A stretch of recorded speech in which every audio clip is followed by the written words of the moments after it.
Bonjour à tous, c'est Potam pour vous présenter un nouveau sapin en sucette. Et cette fois-ci, je m'attaque à un mélange assez bizarre de virologie mélangée à la physiologie végétale.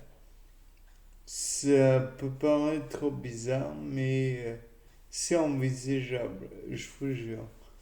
Donc le truc, c'est que je me suis dit que il était possible pour l'être humain, bien que cela ne soit pas très commun, d'être, et particulièrement pour la femelle, encore que le mâle aussi,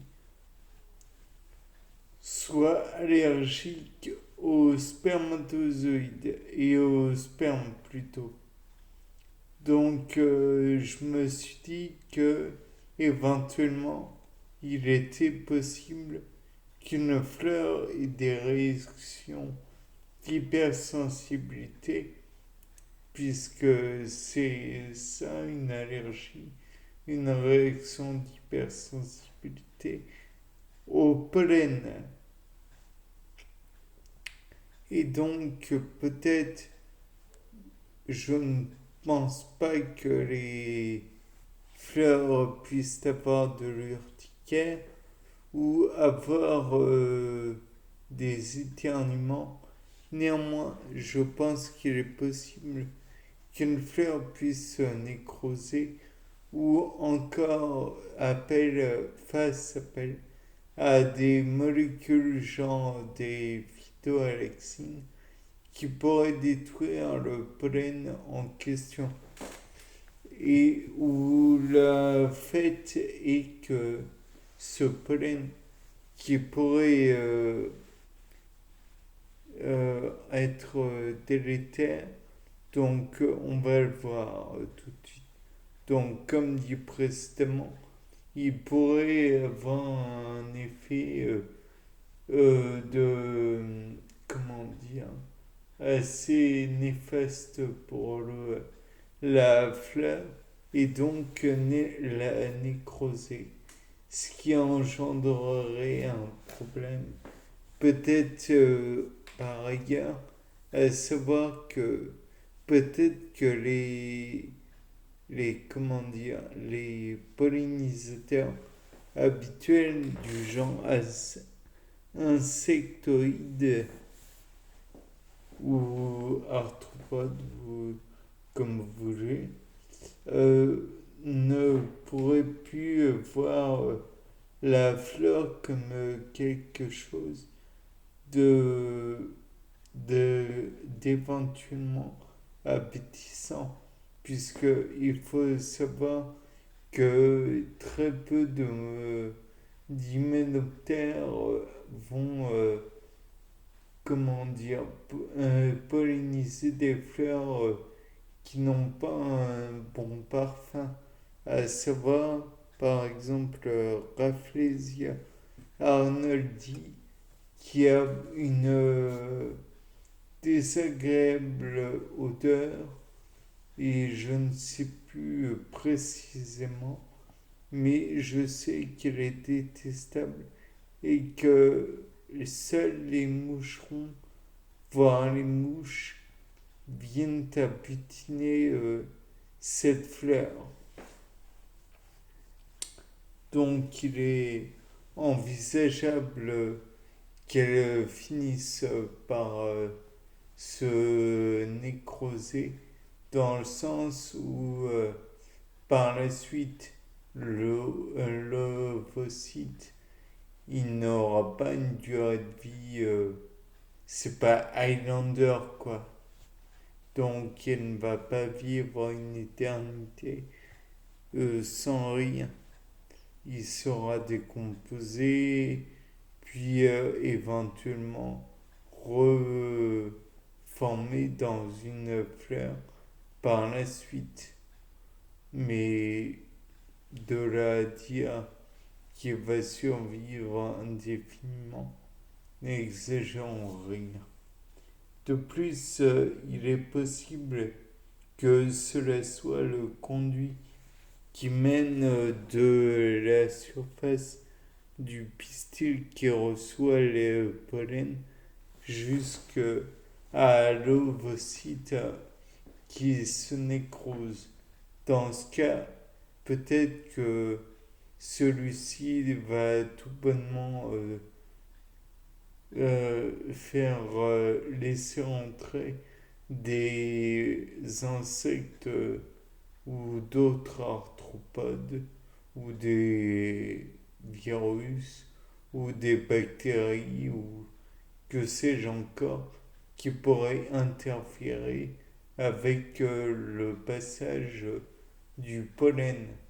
Ou alors cela pourrait être aussi plus presque inoffensif de la poussière qui encombrerait le passage, mais la résultante sera la même, à savoir que le pollen ne pourrait pas rejoindre l'ovocyte.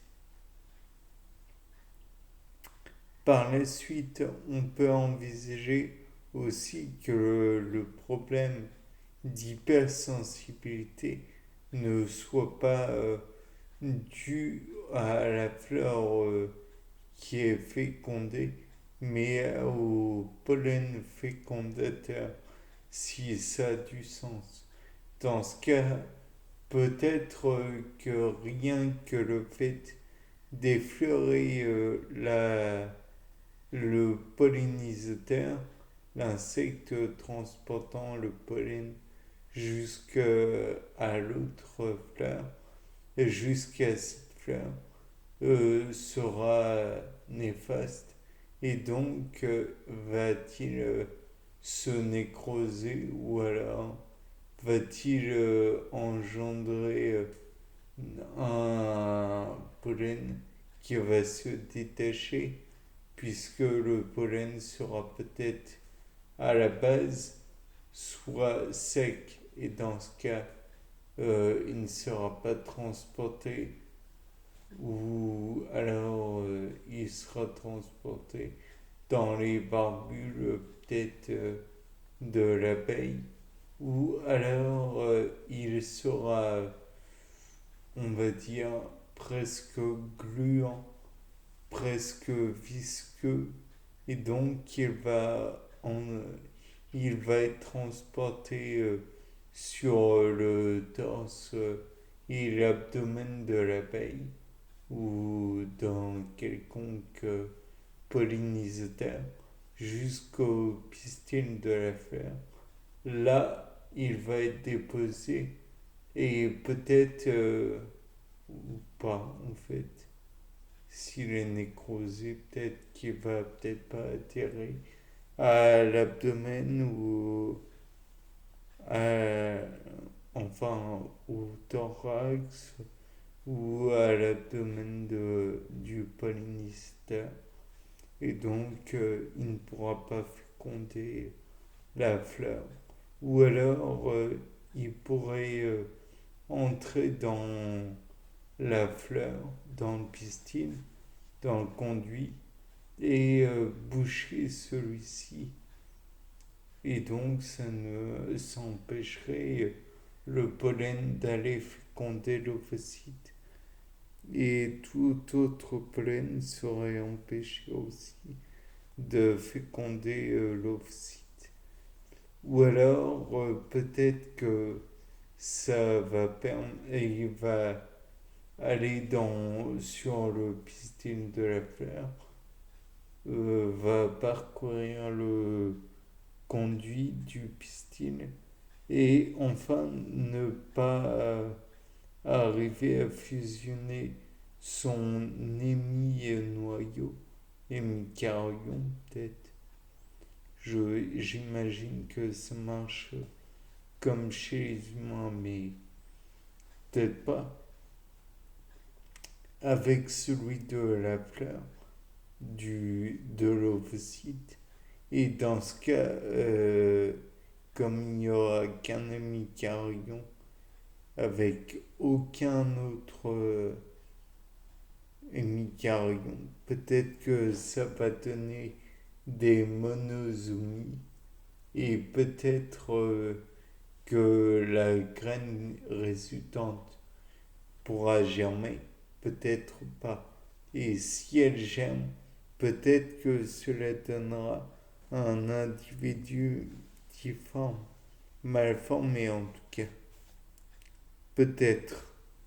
Bien, c'était Paul Dame pour vous présenter une fois encore un sapin en sucette.